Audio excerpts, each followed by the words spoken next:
Владеачката партија е победник во првиот круг од локалните избори 2025 година, освојувајќи 32 градоначалнички места, меѓу кои и во Скопје општините Гази Баба, Кисела Вода и Ѓорче Петров. Вкупно партијата води во 53 општини. Влен победи во 5 општини, Нај во 4, а СДС во 3. Во Центар, Жупа, Врапчиште и Маврово Ростуше изборите ќе се повторуваат.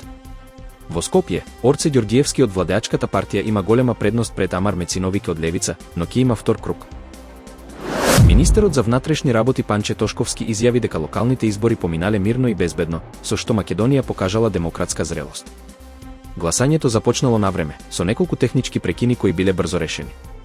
Пријавени биле 91 настан, главно за агитирање и можен подкуп, а приведени се 11 лица, од кои 7 се задржани. Имало и еден случај со вработен во Државната изборна комисија, кој одбил идентификација.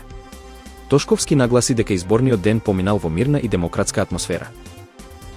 Германски пешадиски сили, со поддршка од американски авиони и тимови за експлозиви од КФОР, спроведоа хеликоптерска обука во Јужно Косово. Хеликоптерите Black Hawk распоредиле војници во симулирана патрола, со цел да се подобри воздушната мобилност и координацијата меѓу германските и американските сили.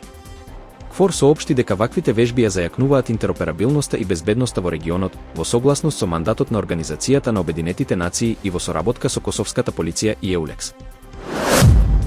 Умерен земјотрес со јачина од 4,1 степени го погоди турскиот град Османија околу 14 часот и 39 минути по локално време. Потресот бил на мала длабочина од 7 километри и бил почувствуван од жителите во околината, објави CNN Турк.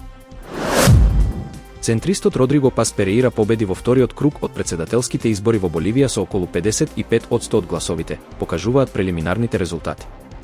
Неговата победа означува крај на речиси 20 години левичарски влади предводени од Ево Моралес и Луис Арсе. Во победничкиот говор, Пас вети стабилна и решителна влада и враќање на меѓународната улога на Боливија. Новиот председател ќе ја преземе функцијата во ноември. Двајца крадци изведоа дрска кражба во Лувр, користејќи електрична скала за да се искачат до вториот кат и да провалат во галеријата де Аполо. За само 7 минути украле 8 кралски скапоценности, меѓу кои диадема и накит на царицата Евгенија, а потоа побегнале со моторни скутери. Настанот предизвика шок во Франција, а председателот Макрон го нарече напад врз националното наследство и вети дека украдените предмети ќе бидат вратени. Полицијата спроведува интензивна истрага со помош на снимки и траги од местото на настанот.